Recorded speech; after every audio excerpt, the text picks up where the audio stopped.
Watch what's approaching, the supreme moment. Reality striking closer than it seems, don't it? Go ahead, it's for the taking if you want it. If not, the dream dies and you'll be forever haunted. Then confront it.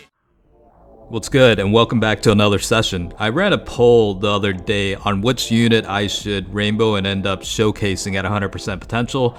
Looks like the majority of you guys wanted to see the Super TEQ Super Saiyan Future Trunks showcased at rainbow status, so here we are today.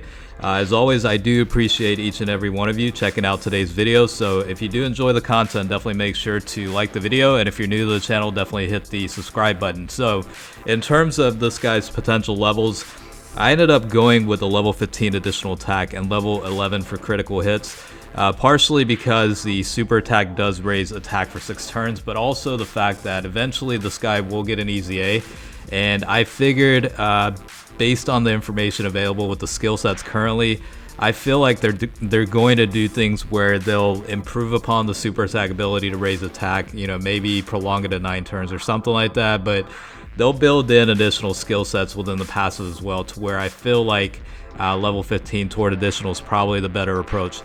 Again, this is purely my guess, but that's what I ended up doing with the potential system.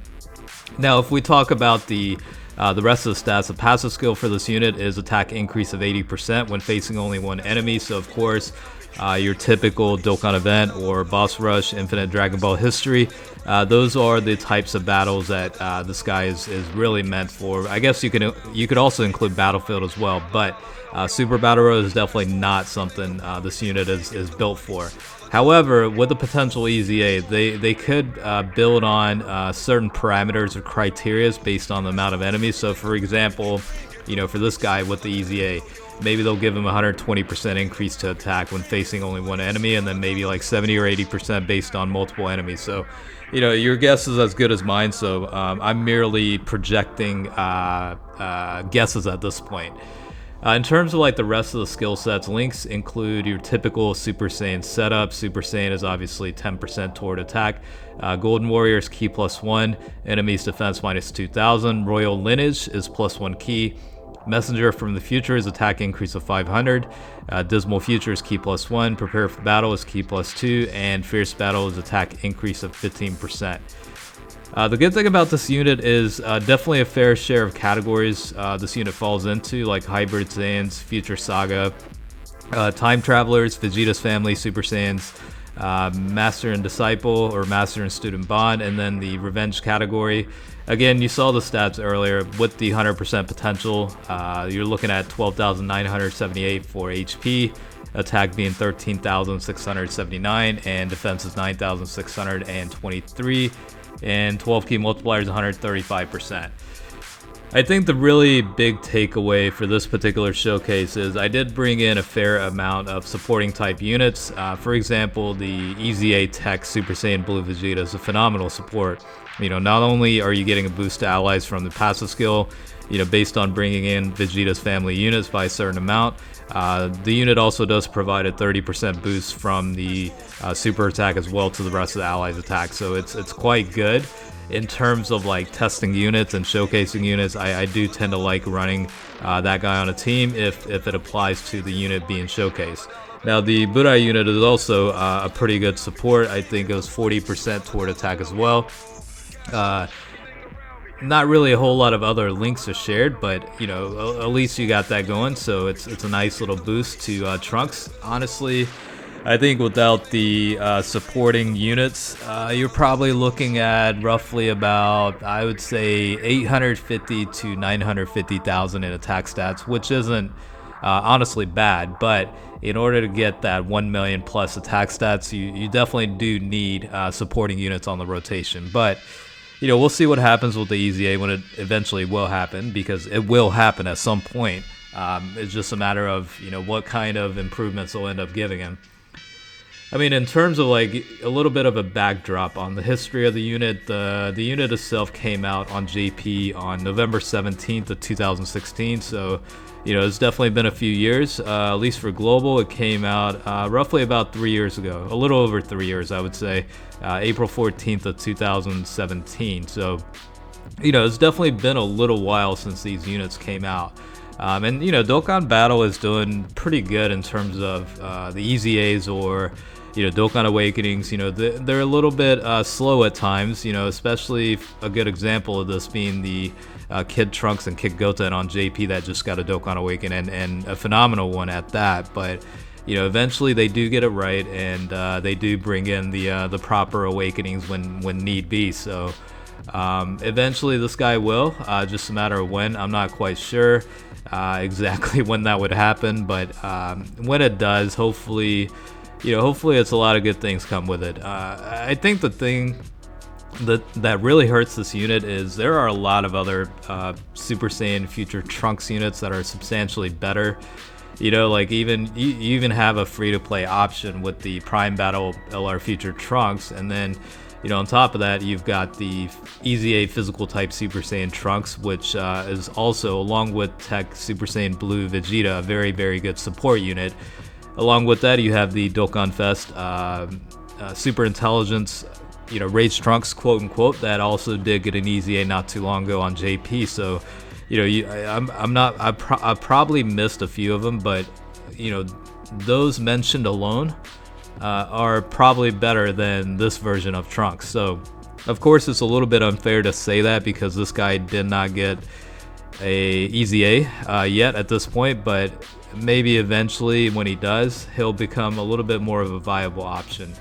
I think he might not dethrone some of the other units or versions of Trunks, but maybe it'll be a good enough Easy A to where it's beneficial to utilize this guy on, for example, Extreme Super Battle Road or any other category upgraded Super Battle Road stages when they do release. The good thing about this guy, I guess, the one saving grace is you can run the transforming Trunks with this guy included because the names are obviously different. So I guess in that sense, that's one silver lining to it. But at this point in time, I certainly wouldn't recommend rainbowing the unit, especially given the fact that eventually this guy will get an Easy A. And I think if you're not currently using this guy, it might be best to just wait until you get the information on the upgraded skill sets and upgraded skill sets on the super attacks and passive skills and whatever. So if you don't plan on using them anytime soon, I would certainly wait. Just get ready for it. Basically, just get the max SA and unlock all 4 dupe paths and just kind of wait for its time to shine. Basically, is what I would say. In this case, I did want to showcase this unit. It's been one of those units that I've thought about rainbowing for quite some time, but I needed that extra push from you guys to make that decision, I guess. So, I certainly appreciate you guys helping me finally rainbow this unit. And, speaking of which, I definitely do plan on bringing that back where, back in the day, I used to conduct polls on a pretty regular basis on which units to rainbow and which units you would want to see showcased at 100% potential. So I think, it obviously helps in terms of, at least for me, making decisions, but also you guys making the decisions for me on what units you want to watch, like showcased at Rainbow Star. So it's kind of like killing 2 birds with 1 stone. It does help out, I guess, both sides of the party in this case. So hopefully you guys enjoy it as much as I do. And I will mix it up a little bit and bring in options of, terrible units to rainbow, but I'll still do it nevertheless. You know what I mean? Like that's pretty much how things are gonna be. I like to do that, so it's that trend will definitely continue on. I don't know. I'm trying to think about the last time I did that and which unit that was. I'm actually having a hard time thinking or remembering which unit I made the last terrible decision on, but it's history, repeats itself, so I will definitely end up doing that at some point again. But I don't know. Yeah, I guess we can do that as a conversation starter here too in the video. I guess if you have any ideas on terrible units to rainbow, go ahead and leave a comment on which units I should potentially rainbow. I don't know if you're watching up until this point. This is like toward the end of the video, but if you are and you have one in mind, definitely let me know and I'll certainly consider it. I can't promise you that I'll do it, but I will certainly consider it and we'll go from there, I guess.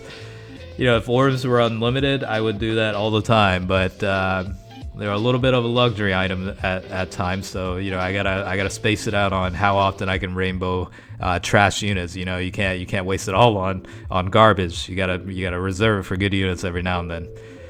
But I guess with that being said, we do have the last Dokkan mode attack with the Super TEQ Super Saiyan Future Trunks. Hopefully enjoy the video. As the poll suggested, this was the unit that people wanted to see the most. So again, hopefully enjoy the video. I always do appreciate you guys checking the video out every time. So thank you for watching, and definitely stay tuned for the next one coming up. Alright, I'll catch you guys later.